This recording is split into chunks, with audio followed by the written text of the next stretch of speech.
Hello, ഇന്ന് ഞാനൊരു പുതിയ വാക്കുമായിട്ടാണ് വന്നിരിക്കുന്നത്. സോംനിലാക്വി. എത്ര പേര് കേട്ടിട്ടുണ്ട് ഈ വാക്ക്? ഈ സോംനിലാക്വി എന്ന് പറഞ്ഞാല് സ്ലീപ്പ് ടോക്കിങ്ങിനെയാണ് സോംനിലാക്വി എന്ന് പറയുന്നത്, ഉറക്കത്തിൽ സംസാരിക്കുന്നതിനെ. നമുക്കറിയാം, കുഞ്ഞുങ്ങളൊക്കെ സർവ്വസാധാരണമായി ഉറക്കത്തിൽ സംസാരിക്കാറുണ്ടല്ലേ, മുതിർന്നവരിലും കാണാറുണ്ട്. ചില കുഞ്ഞുങ്ങളിൽ ടെമ്പറേച്ചർ ഹൈ ആകുവാണെങ്കിൽ ഉറക്കത്തിൽ സംസാരിക്കും. മലയാളത്തിൽ നമ്മൾ പറഞ്ഞു കേട്ടിട്ടുണ്ട് പിച്ചും പേയും പറയാന്നല്ലേ.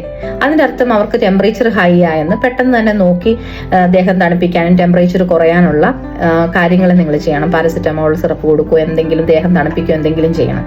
അല്ലാതെ സർവ്വസാധാരണമായി കാണുന്ന സ്ലീപ്പ് ടോക്കിംഗ് ഒന്നും പേടിക്കാനില്ലെന്നാണ് മെഡിക്കലി പറയുന്നത്. എന്നാൽ അത് നിങ്ങളുടെ ദിനചര്യയെ ബാധിക്കുകയോ നിങ്ങളുടെ ഉറക്കത്തെ പൂർണ്ണമായിട്ടും ബാധിക്കുകയോ രാവിലത്തെ കാര്യങ്ങളെ എന്തെങ്കിലും ബാധിക്കുന്ന തരത്തിൽ സംസാരമുണ്ടെങ്കിൽ തീർച്ചയായിട്ടും ഡോക്ടറിനെ കാണണം. അല്ലെങ്കിൽ ഇത് പേടിക്കാനൊന്നുമില്ല. നല്ലൊരു വാക്കല്ലേ സോംനിലാക്വി. നിങ്ങളുടെ ഫ്രണ്ട്സിന് ആർക്കെങ്കിലും ഉണ്ടെങ്കിൽ അവരോട് പറയാലോ, നിങ്ങൾക്ക് സോംനിലാക്വി ആണെന്ന് തോന്നുന്നു. പുതിയൊരു വാക്ക് പഠിച്ചില്ലേ. അപ്പം ഇനിയൊരു വീഡിയോയുമായിട്ട് വീണ്ടും കാണാം. അപ്പം ബൈ ബൈ.